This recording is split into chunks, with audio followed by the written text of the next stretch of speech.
Hortxe esan dugu gaten beraz, Espo Lange, azoka horren inguruko albistea, Azkue Fundazioak, Etxepare Institutoa izan da bertan, apura gaiago sakondu dezagun gaiaren inguruan, izan ere bertan daukat, Rodrigo Gartzia, Azkue Fundazioko zuzendari da, zuzendari kudeatzaile. Gabon, Rodrigo, ongi etorri, eta eskerrik asko bertan izatagatik. Eskerra zuei. Bada, esan bezala, Azkue Fundazioa, Etxepare Institutoa, bertan egon zarete, Euskararen inguruko estanean, Espo Lange, Pariseko auzoko hortan, zein da balorazio orokorra? Bueno, oso onuragarria, oso pozgarria, ze benetan, gu lehenengo aldiz egon garena estan batekin bertan, eta ikusi dugun lez, estan berean egon gara Etxepare Institutua eta geu, Azkue Fundazioa, eta gero bebai bertan Pariseko Euskal Etxekoak eta Iparraldeko Euskal Kultur Erakundekoak ere egon dira, eta bertan hor harremanak egin duguz, Kataluniako jenteagaz bebai, Generalitatekoak, eta ikusi dugu, gune aproposa dela, erlazioak eta baita be euskera eta euskera hizkuntza alez eta euskera mundua zabaltzeko mundu osora. Orotara, 200 erakusketari, 30 herrialde eta 80 hizkuntza. Horlako zerbaitetan euskara egon beharko da, ez? Bai, eta azkenean 22.000 edo bizita jasotzen dauz ferixa honek, eta lehenengo eguna profesionalentza da, gainontzekoak publikoa holan zabalik geratzen da, nahi daben guztixarentzat, eta hor azkenean euskera be presentzia auki behar dago, ez? Eta hori duda bari, klaro. Otsailaren 2tik, otsailaren 5 izan da azokak iraunduen epea. Ez dakit ekimenik martxan jarri duen egun horietan euskararen estan horrek? Bai, gu ailegatzeaz bezain pronto, izan zen bian justo inaugurazio ekitaldia, egun horretan arabiar hizkuntza zen, hizkuntza gonbidatua, beti egoten da bat, badago ere eskabide bat euskera izateko 2013 urteerako edo. Eta, hor bertan, harremanak eta egon ginean, Nafarroako euskera bideko lagunekin, Ramon Llull Institutoko katalandarrekin, eta, hori izan zen lehenengo eguna. Gero, urrengo egunotan egin duguna da, batez be, eskual etxera joan ginean, bertara material bat eraman gendun, ikastolen elkarteak beran ikastolen elkarte bitartez eskuratu duguna, eta bertan itxi gendun material gisa aisialdirako eta euskera klaseetan eta erabiltzeko, benetan eskertu eben hori, ez? Eta orduan, hori izan zen beste bat, eta gero hitzarmen bat izenpetu dugu Euskal Kultur Erakundeko lagunekin, komunidade bat sortu dugu interneten, eta gainera hainbat egitasmo aurrera eramango dugu euregaz, elkarregaz, ez? Beraz, horrelako azoka batetan, nolabait, euskarak bere nortasuna aldarrikatzeaz gainera, gainontzeko hizkuntzekin, gainontzeko kulturekin azken finean, nolabaiteko zubiak ere eraiki dira, ez? Bai, hori da. Azkenean, beste estanak ere bizitatzen duzuz, gure aurrean, gallegoak zegozen, baina bebai bretoiak adibidez, eta, lako gauza bitxiak edo eguneroko bizitzan ezagutzen ez dozuzenak, ez? Gero gainera guk aprobetxatu dugu tarte hori edo bertan egon garela, gure webunean atal barri bat edo atari barri bat estreinatzeko, eta da hizkuntzagutxituak.net, eta bertan munduko hainbat hizkuntza gutxituei buruzko informazioa jasotzen hasi gara UNESCO katedraren bitartez, eta bisek elkarlanean. Zuzeu izan zaitugu beraz, Euskararen ordezkari, Azkue Fundazioaren partetik, Bizkaiko Foru Aldundiak ere, Josun Aristondo izan du ordezkari azokortan, eta uste dut, bidaia, nolabait Pariserako bidai hori, gauza gehiagotarako ere aprobetxatu duzuela, ez? Tartean, Pariseko Euskal Etxea bizitatu duzue, eta horlako bizitaldiak ere egin dituzue, ez? Bai, igaz ere egin gendun, eta gainera esan behar da, Josun Aristondo kultura diputatua dena, baita be Azkue Fundazioko presidentea dela. Eta Mirendo Baran be aldundian Euskara zuzendari dena, bertako patronatoko kide eta idazkari dogula.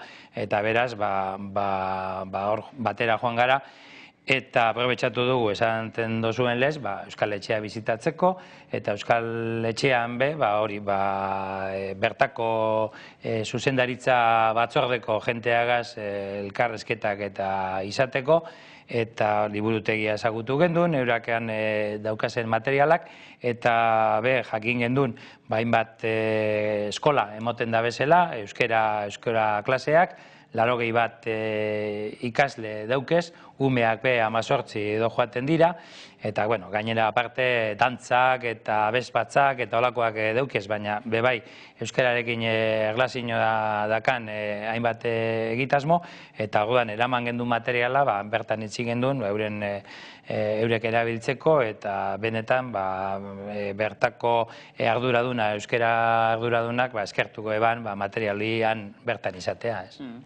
Explolan gehi alde batetara utzita eta Azkue Fundazioaren funts hortara mugatuta. Era simplean esateko, esan genezake Azkue Fundazioaren helburu dela Euskara eta ez dakit sare digitalak, sareak azken finean erkatzea, ez? Euskara sarean josten, horrekin labur biltzen da. Azkenean da teknologia berriak, IKT-ak, gazteak, nerabeak, dana lotu. Zorionez, gure nerabe eta gazteek ia danak elebidunak dira. Eta denak dira. Internet eta teknologia berrien erabiltzaile porrokatuak eta amorratuak. Beraz, ikusten dugu hor, euskarak erronka bat daukala. Eta gune hori ere irabazi behar dugula. Aspaldidanik euskarak 16. mendean literatura eta idatzian bere lekua ineban lez, orain 21. mendean IKT eta internet eta sare sozialak eta hori da gure erronka, eta horretara pixka bat hor lortu dugu edo bilatu dugu gure tartetxoa. Egungo egoerari begiratuko bagenio, esango genuke euskara hizkuntza aktiboa dela sarean? Bai, euskara oso hizkuntza aktiboa da. Hartzen badugu rankinean euskararen presentzia interneten eta baita Wikipedian eta oso rankinean postu honean dago modu erlatiboan. Kontutan hartu behar dugu azkenean 800.000 hiztun edo garela, asko jota, eta ez bakarrik erkidego autonoman, baizik eta gehituta gainontzeko lurraldeak, Nafarroa eta Iparraldea eta orduan beraz modu erlatiboan oso posizio honean gaoz gertatzen da guk hizkuntza lez dimensio problema badakau, eta hor alderatzen garenean adibidez katalanarekin 10 milioi hiztun izan da, enbidia pixka bat ere ematen dau, baina guk uste dut, eta gainera hor irabazten goiez, eta hori da pixka bat gure lana, ez? Edo bentsat guk egingo dugu gure ekarpen txikitxoa horretan alegintzeko. Irakurri dut nonbait, Azkue Fundazioak 2.0 helburu bat daukala, ezakit ondo formulatu dutan, baina hala da, ez? Hala da, eta gure estiloa pixka bat hori da, ez?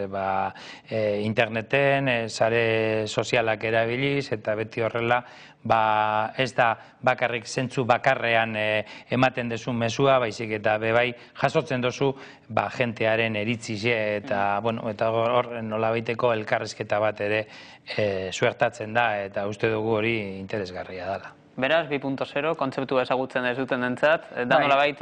Hori da, azkenean labur biltzeko, normalean orain arte beti komunikazioa izan da zentzu bakar batean, ez?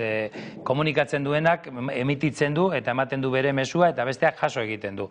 Eta ezin du, ez da elkar eragilea. Bestean ja, modu elkar eragilean, mezu hori jasotzen duenak, baita ere erantzuna emateko aukera du, bere iritzia emateko aukera, eta hor nolabait elkarrezketa bat sortzen da.